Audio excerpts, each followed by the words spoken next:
Hello student, how are you?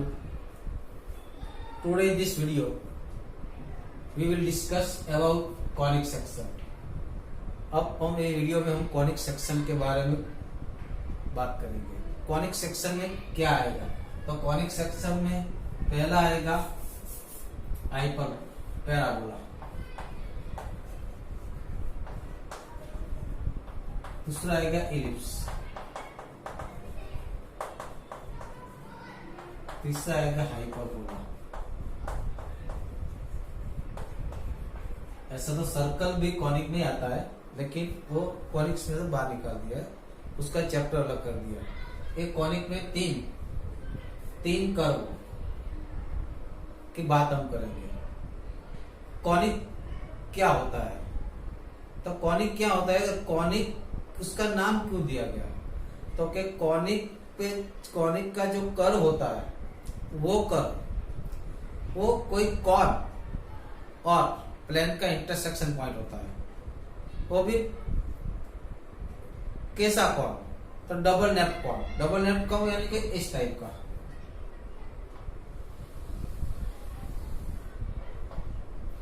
मान लो कि कोई एक वो फिक्स लाइन एल है और एक दूसरी लाइन एम है, यहां से वी पे इंटरसेक्ट करते हो, उसका इंक्लाइन अल्फा है और ये फिक्स लाइन है।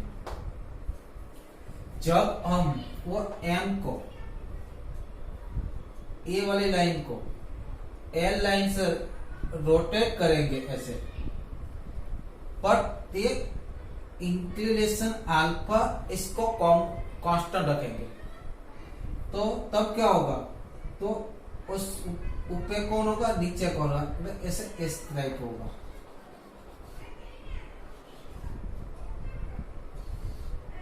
इस टाइप पे डबल नेप कॉन होता है।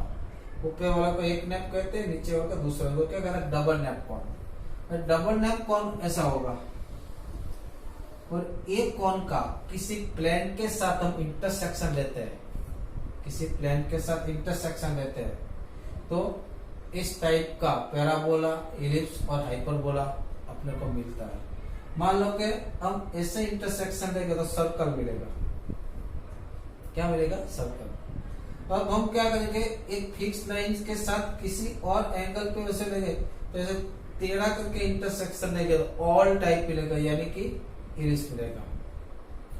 जब वो प्लेन का उसकी एक्सिस के साथ उसका एंगल हम अल्फा कर देंगे, तो क्या करेगा? वो एक साइड कट करेगा ऐसे, तो पैराबोला मिलेगा। और उससे भी एंगल कम करेंगे तो अपने को हाइपरबोला मिलेगा। और ऐसा सिर्फ याद रखने के लिए, वो जीओलॉजी के लिए बहुत इंपॉर्टेंट नहीं है, तो याद रखने का। मानो का कोई प्लेन है, वो प्लेन का एक्सिस के साथ कोई ऐसा एक प्लेन है, और ये प्लेन का एक्सिस के साथ एंगल के साथ बीटा है। तो जब बीटा इक्वल टू π/2 होगा तो सर्कल मिलेगा। बस this plane does not passing to इस वर्टेक्स, इसे वर्टेक्स बोलते हैं। जब बीटा की वैल्यू π/2 से कम, अल्फा से ज्यादा होगा, तो अपने को इलिप्स मिलेगा। क्या मिलेगा? सर्कल। तो क्या मिलेगा? इलिप्स।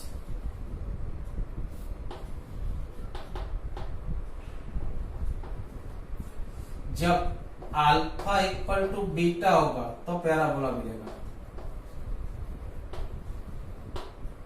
जब beta less 0 less to beta less alpha होगा तो क्या मिलेगा? हाइपरबोला। ऐसे हम इस कर्व मिलते हैं। लेकिन वो जे डबल के सब के बस इतना ही इंपॉर्टेंट है, कई बार पूछ लेते हैं। अल्फा क्या है? तो अल्फा क्या है? वर्टेक्स के आगे का एंगल। बीटा क्या है? तो क्या कॉनिक की जो एक्सिस है उसका प्लेन के साथ जो इंक्लिनेशन होता है वो एंगल। जब बीटा इक्वल π/2 होगा, यानी कि प्लेन क्या होगा, कॉन को सीधा कट करेगा तो सर्कल मिलेगा, और जब बीटा की वैल्यू पाई बाय रूट से कम बट अल्फा से ज्यादा होगा तो एलिप्स मिलेगा। जब अल्फा इक्वल बीटा होगा तो पैराबोला मिलेगा, और जब अल्फा की वैल्यू बीटा से ज्यादा होगी, जब बीटा की वैल्यू 0 से अल्फा के बीच में होगी तो हाइपरबोला मिलेगा। और ये सिर्फ अपनी जानकारी के लिए है, बहुत ज्यादा प्रश्न। लेकिन कॉनिक की सही डेफिनेशन क्या है, तो कॉनिक की सही डेफिनेशन क्या है, मैं पहले फिगर ड्रॉ कर बताता हूँ कि मान लो कि एक कोई भी कॉनिक है, मालूम नहीं है कौन सा है, मान लेते हैं कोई कॉनिक है, क्या है, तो उसकी कैरेक्टरिस्टिक क्या होती है, विच इज कैरेक्टरिस्टिक। तो एक कॉनिक का किसी कोई एक पॉइंट, मान लो कि यहाँ पे पॉइंट एस है और एक लाइन यहाँ पे एल है, तो एक कॉनिक पे आप कोई भी पॉइंट ले लो और वो पॉइंट का एस से डिस्टेंस और ए लाइन को एल से परपेंडिकुलर डिस्टेंस, यानी कि पीएस अपॉन उसका रेशियो, पीएस अपॉन पीएम, कोई भी पॉइंट हो, इससे भी पॉइंट ले लो, ये वाला पॉइंट ले लो, कि फिर ये वाला पॉइंट ले लो, तो उसको मानो कि यहाँ पे मैं मान लो उसको P1 बोलता हूँ, इससे P2 बोलता हूँ, यहाँ पे M1 M2 इसको P3 बोलता हूँ। तो हर एक वक्त पे एक डिस्टेंस और एक डिस्टेंस का रेशियो कांस्टेंट रहेगा, P1S upon P1M, P1M1 is equal to P2S upon P2M2 is equal to P3S upon P3M3, always constant है, उसको ये बोले एसेंट्रिसिटी। तो ये जो P1 P2 P3 से जो सेट बनता है उससे क्या बोलेगा, कॉनिक बोलेंगे। तो डेफिनेशन क्या होगी, इफ ये मूविंग पॉइंट है, देखो if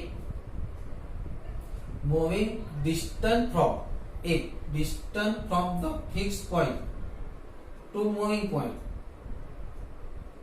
and distance from perpendicular distance from moving point to fix line का रेशियो कांस्टेंट रहेगा। क्या रहेगा, कांस्टेंट रहेगा।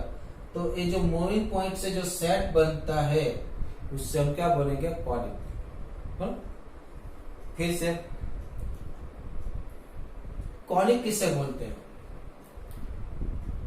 जो if distance of moving point to fixed point and distance of moving point perpendicular distance of moving point to fixed time का ratio constant रहेगा, तो जो मूविंग पॉइंट का जो लोकस है उसे क्या बोलेंगे, कॉनिक। डेफिनेशन लिखे जैसे लिखी जाती है, और डेफिनेशन आती नहीं है एग्जाम में, लेकिन सिर्फ अपने को माइंड में याद रखने की। बोल the locus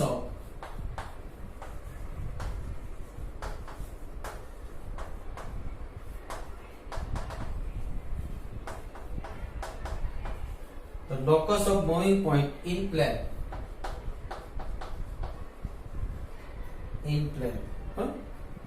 the ratio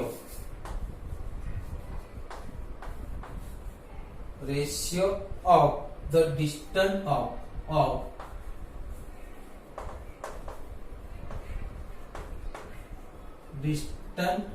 moving point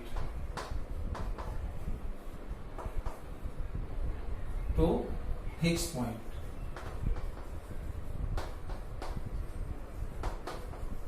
Point 2, the distance of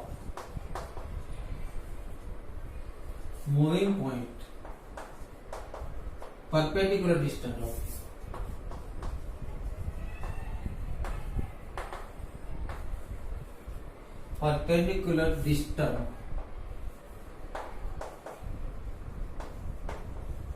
of moving point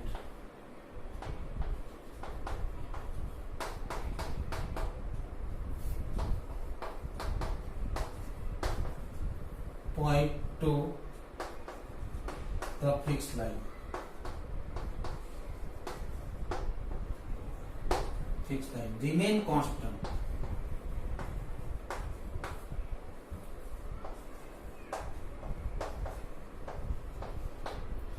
Then such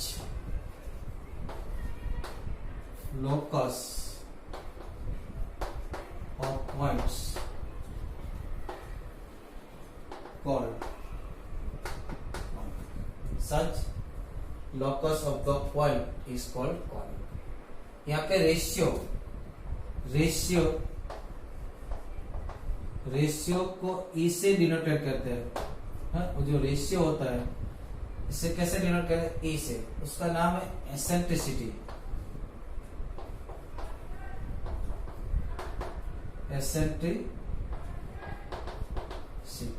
E.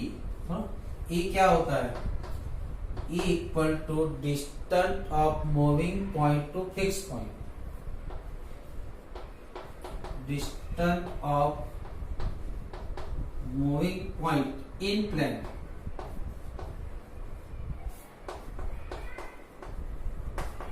To fix point upon perpendicular distance of moving point to the fixed line. सही बोलो. न्यूमरेटर में fix point से distance आएगा और denominator में fix line से distance आएगा. से ये बोलते हैं उसका रेसिप्रोकल ना हो जाए वो ख्यास करो तो उल्टा हो जाए. अब ई की वैल्यू कौन सी है इसके हिसाब से अपने को क्वालिफाई. जब ई इक्वल टू 1 होता है, इक्वल 1 तो पैराबोला बनता है.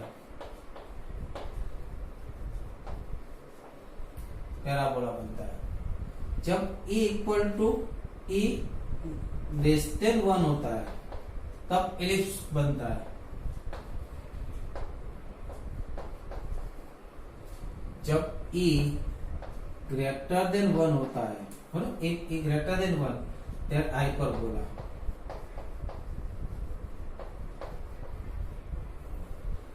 E equal to 1√2 that rectangular hyperbola.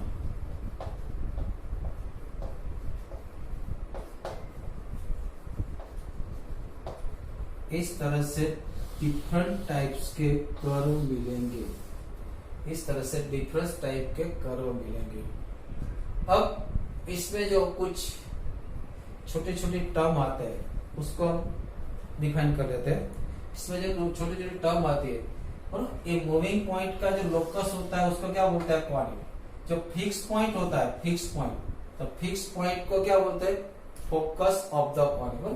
Fix point को क्या बोलते हैं?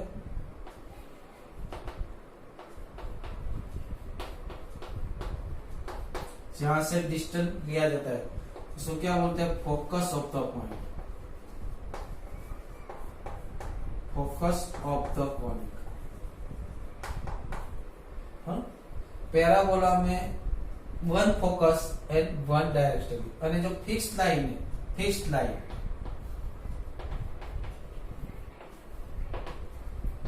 इसको क्या बोलते हैं? डायरेक्ट्रिक्स.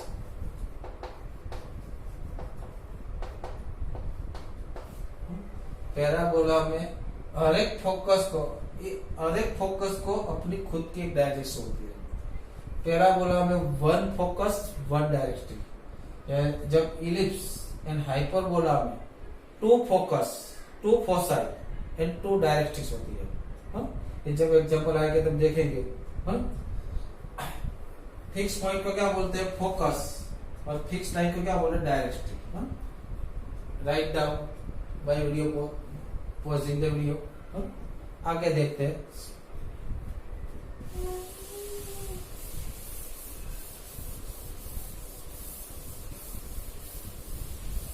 सब term of the conic. Conic के हर एक कॉनिक के लिए कोई टर्म है, हर एक कॉनिक सेम होती है, वो याद है. सम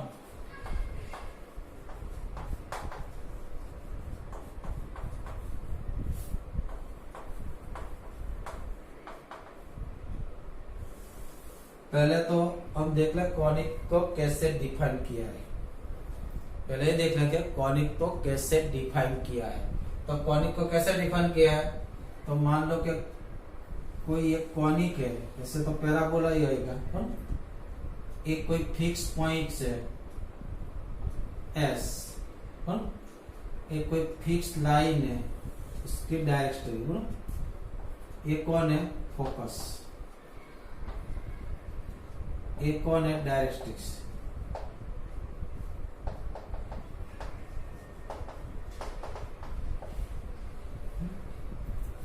फोकस तो पहले तो axis of the conic, axis of, तो कॉनिक की एक्सिस किसे बोलते हैं, तो line passing through the focus and perpendicular to directrix is called axis of the conic। किसे बोलते हैं, तो line passing through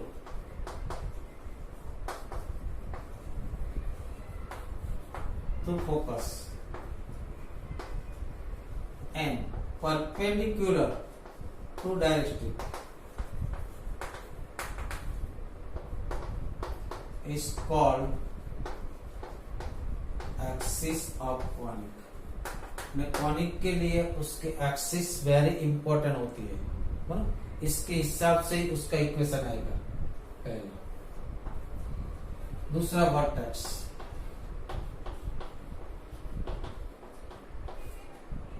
vertex, vertex किसका बोलते हैं, intersection point of the conic at its axis is called the vertex of the conic।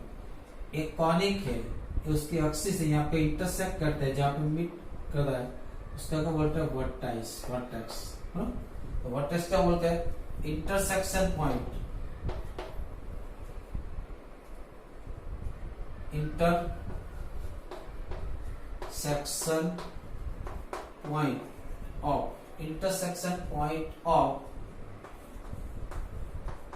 conic and its axis is called vertex।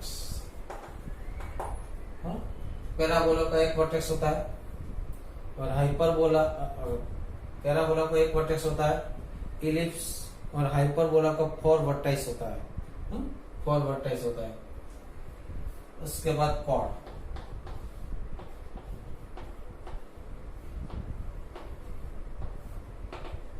Cord circle में chord किसे बोलते हैं, 2 point on circle are joint then this line segment is called chord. यहाँ पे भी ऐसा होता है, if extremely points on the conic then this line segment is called chord. देखिए जिसका end point of the if एक्सट्रीमिस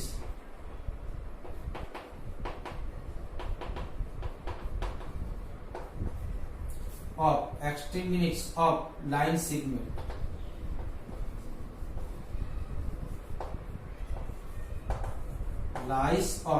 lies on conic, then this line segment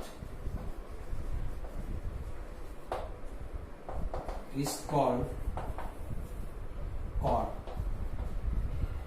देखिए जो लाइन सेगमेंट का एंड पॉइंट का कॉनिक पे होता है तो वो लाइन सेगमेंट को क्या बोलेंगे, कॉर्ड बोलेंगे। उसको क्या बोलेंगे, कॉर्ड, कॉर्ड ऑफ कॉनिक। आगे देखते हैं, right down this focal chord. क्या, focal cord.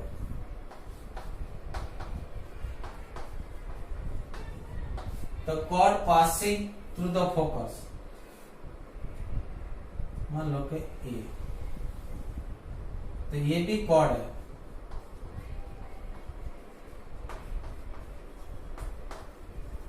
passing through focus,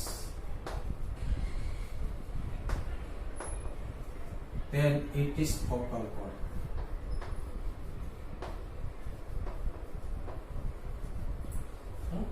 बस डायग्राम में देखो, जो कॉर्ड फोकस से गुजरती है, फोकस से पास होती है, उसको क्या बोलते हैं? फोकस।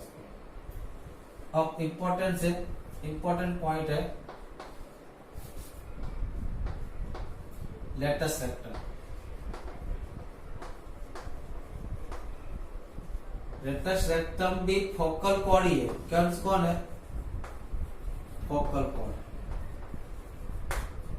लेटस रेक्टम कैसे focal chord? Which is perpendicular to इस एक्सिस। ये this is focal chord, latus rectum.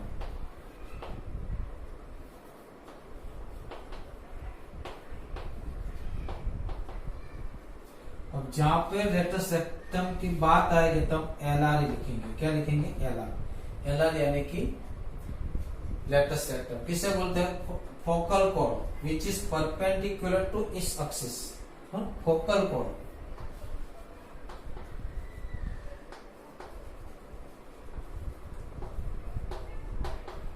which is perpendicular to its axis। ये उसकी जो टर्म है याद रखें, कौन से पहले वाली एक्सिस आई। एक्सिस क्या होती है? तो वो लाइन जो फोकस से गुजरती है और डायरेक्टली से परपेंडिकुलर, ये वाली लाइन, दिस इज एक्सिस।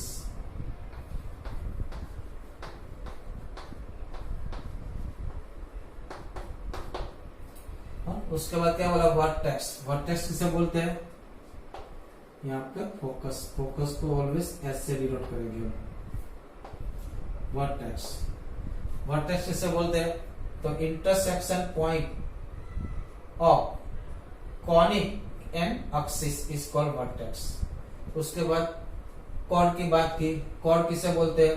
तो जो सेगमेंट का दोनों एंड पॉइंट कॉनिक पे होता है, मतलब extremities of the segment line lies on the conic, then this segment is called chord. Focal chord. The chord passing through its focus is called focal chord. Latus rectum, focal chord which is perpendicular to axis. Focal chord का the chord passing through its focus. Latus rectum क्या होता है? Focal chord होती है जो उसके axis से क्या होती है? परपेंडिकुलर होती है। इससे क्या बोलते हैं? Latus rectum. जहां पर लेटस रेक्टम की बात आएगी तब हम शॉर्ट में क्या लिखेंगे? एलआर लिखेंगे। क्या लिखेंगे? एलआर। और कॉनिक में जब एलआर लिखा हो तो हम समझेंगे वो क्या लिखता है? लेटस रेक्टम लिखता है। अब हम कॉनिक का जनरल इक्वेशन निकालेंगे। General equation of conic.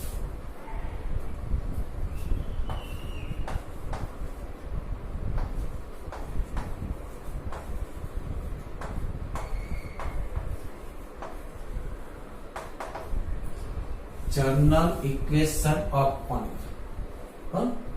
तो कॉनिक की डेफिनेशन क्या बताई वो याद कीजिए। मान लो कि कॉनिक है।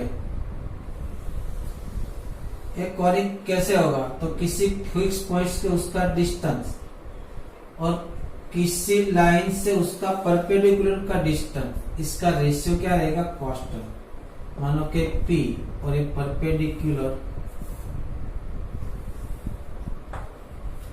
तो कॉनिक है तो क्या होगा? PS upon PM equal to E होगा। इसका मतलब PS equal to E dot PM। अब जब S कोई पॉइंट है तो S प्लेन का पॉइंट है तो उसका कोई ना कोई कोऑर्डिनेट तो होगा।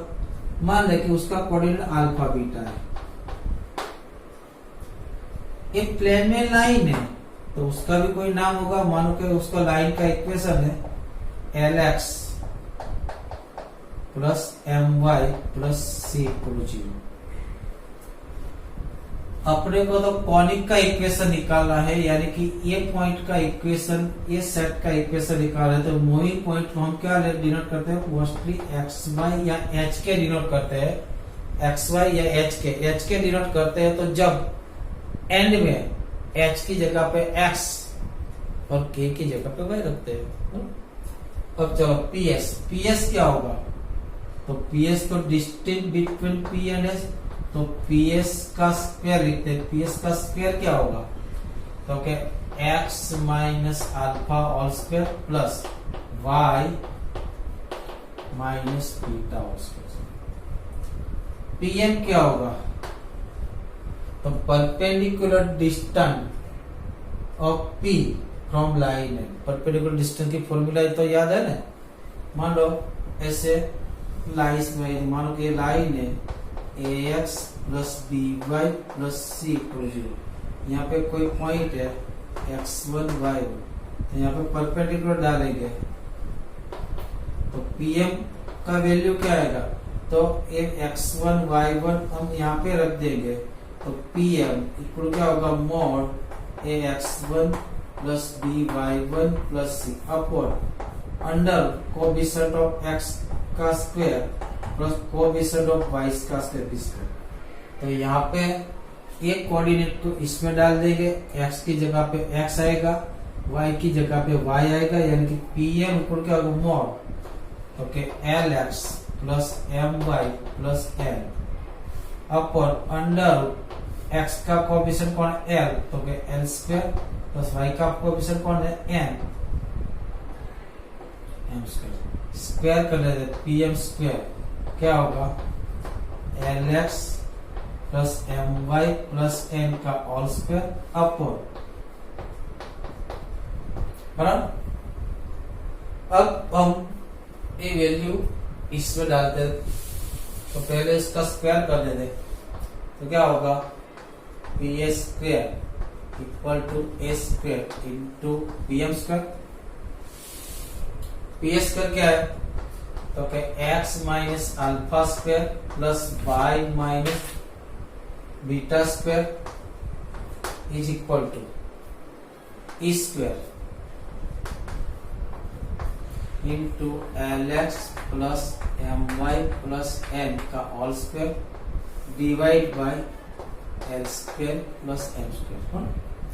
जब भी तुम इस फॉर्म में कोई भी इक्वेशन को देख लो तो मान लेना ये क्या रिप्रेजेंट करेगा, कोई ने कोई क्वांटिटी और depend upon value of the E. इस depend of the value of the, जब ई 1 होगा तो पैराबोला होगा, ई की value less than 1 between 0 to 1 तो इलिप्स होगा, और ई की वैल्यू ग्रेटर देन 1 तो क्या होगा, हाइपरबोला होगा। ये कॉनिक्स की जनरल इक्वेशन है। उसके बाद आगे लिखते हैं,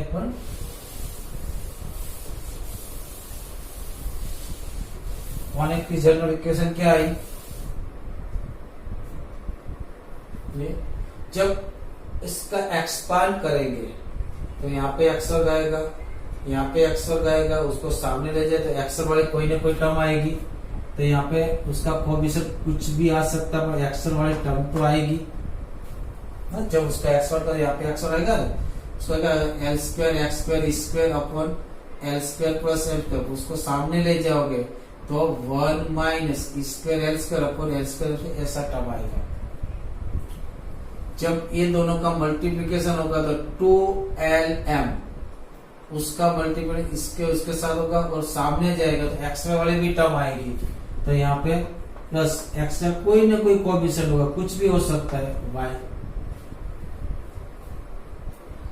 यहाँ से एक्सपांड करेंगे तो y स्क्वायर, यहाँ पे y स्क्वायर, तो y स्क्वायर वाली टर्म मिलेगी प्लस y स्क्वायर। इसकी मिडिल टर्म क्या आ गई, 2 माइनस 2 अल्फा एक्स, और यहाँ से उस भी एक्स मिलेगा, इसका मतलब एक्स वाली भी टर्म मिलेगी, तो प्लस जो ब्लैक रखा है उसका कोएफिशिएंट एक्स, इसी तरह वाई वाले भी टर्म मिलेगी, इसी तरह कांस्टेंट टर्म भी मिलेगी जब एल स्क्वायर तो क्या n कांस्टेंट, इस तरह से इक्वेशन आएगा। और ये क्या है 2 डिग्री इक्वेशन, 2 डिग्री 2 वेरिएबल। और जब 2 डिग्री 2 वेरिएबल जब इक्वेशन होता तो स्टैंडर्ड फॉर्म में क्या आता था, यहाँ पे हम क्या लिखते थे a, उसका कोएफिशिएंट 2h लिखते थे, पेयर ऑफ स्ट्रेट लाइन में देखा होगा। उसको हम क्या लिखते थे b, उसको 2g, उसको 2f प्लस c, क्या आ गया 2 डिग्री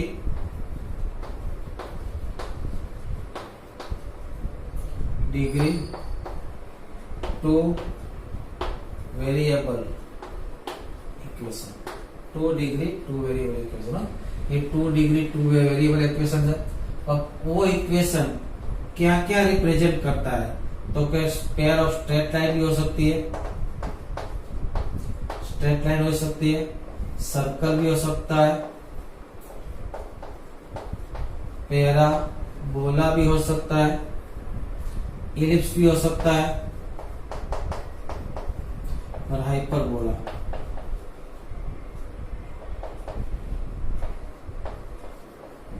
ये तीन में से कुछ भी रिप्रेजेंट करता है न। बार बार ऐसे एग्जाम्पल आते हैं, ऐसा इक्वेशन दिया होता है और 4 ऑप्शन दिया होता है, क्या है pair of straight line, circle है, पैराबोला, इलिप्स है। हर 2-3 साल में एक बार मेंस में ऐसा एग्जाम्पल आता है, तो वो कैसे फाइंड करेंगे। तो इस प्रकार का जब इक्वेशन होगा तो हम उसको कैसे फाइंड करेंगे, देखो। तो पहला काम तो एक डिटरमिनेंट फाइंड करेंगे। पहला काम तो एक डिटरमिनेंट क्या ऊपर एक खास क्या रखना, x का कोएफिशिएंट a मानेंगे, xy का कोएफिशिएंट 2h मानेंगे, y² का भी x का 2g, y का 2f और कांस्टेंट हमको c मानेंगे। तो पहला काम हम d फाइंड करें, d equal to a b c h g f, यहाँ पे भी h g f, ऐसे आएगा a h g h b f g f c। उसका जब एक्सपांड करोगे तो ऐसा आएगा ए बी सी, और डिटरमिनेंट का एक्सपांड किया A B C plus 2 H G F, ये ऑर्डर याद रखिएगा, दिखने में अच्छा रहेगा, minus A F square minus B G square C square, पहले उससे निकालेंगे। उसके बाद पहला if d equal to 0, if d equal to 0 and h work minus ab greater than 0, तो this equation represent pair of the straight line, their equation represent pair of straight line, equation represent के दो line का combine equation represent करता है। जब दो line का combine equation होता है तो भाई दो लाइन है तो उसके बीच का एंगल आएगा, तो angle between this two line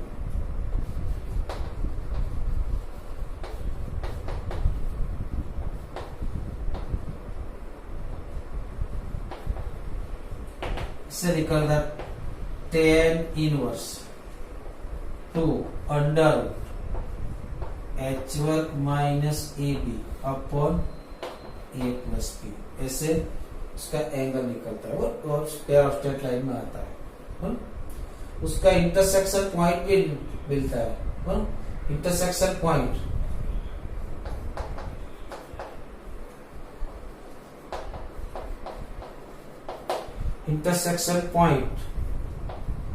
of pair of straight line equal to b g minus h upon h वर्ग minus a b, और x कोऑर्डिनेट, y कोऑर्डिनेट होगा a, minus G H upon H square minus ये रटने की जरूरत नहीं है, ये कैसे आएगा।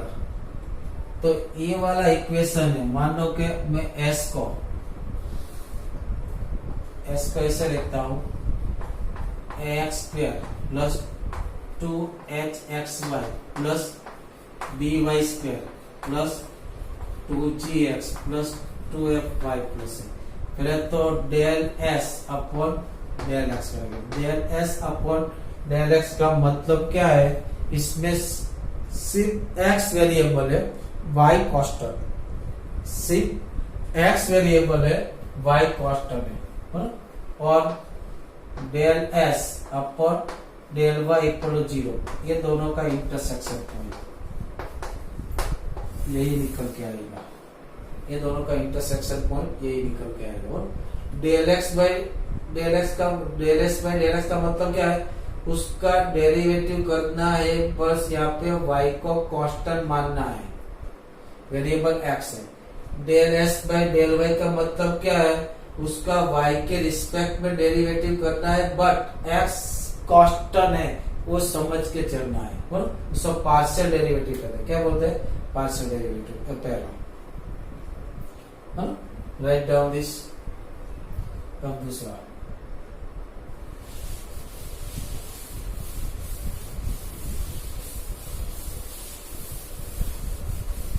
सर्कल कब रिप्रेजेंट करता है, सर्कल।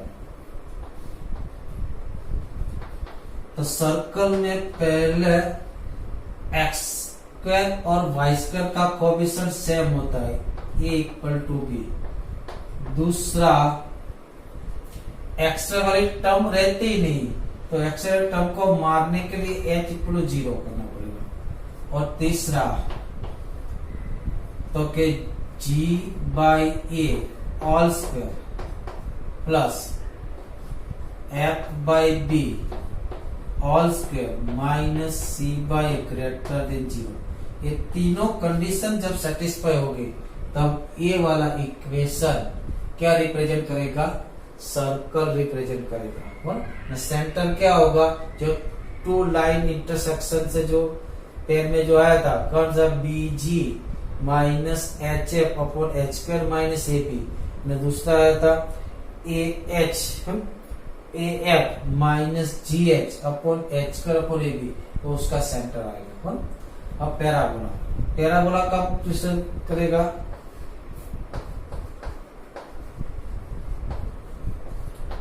तो कि d नॉट इक्वल टू 0 होगा और h वर्ग minus A B is equal to 0 होगा, तब पैराबोला बनेगा।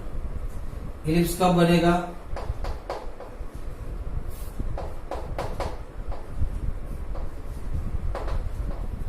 तो कि d नॉट इक्वल टू 0 होगा, h वर्ग minus A B less than 0 होगा। हाइपरबोला, तो कि d not equal to 0, h वर्ग माइनस ए बी ग्रेटर 0। इस प्रकार के हम डिफाइन कर सकते हैं। तो क्या है, पेयर ऑफ स्ट्रेट लाइन है, सर्कल है, पैराबोला है, इलिप्स है, हाइपरबोला है। और दूसरा वीडियो के अंदर हम उसके आगे बात करेंगे। जय हिंद, जय भारत।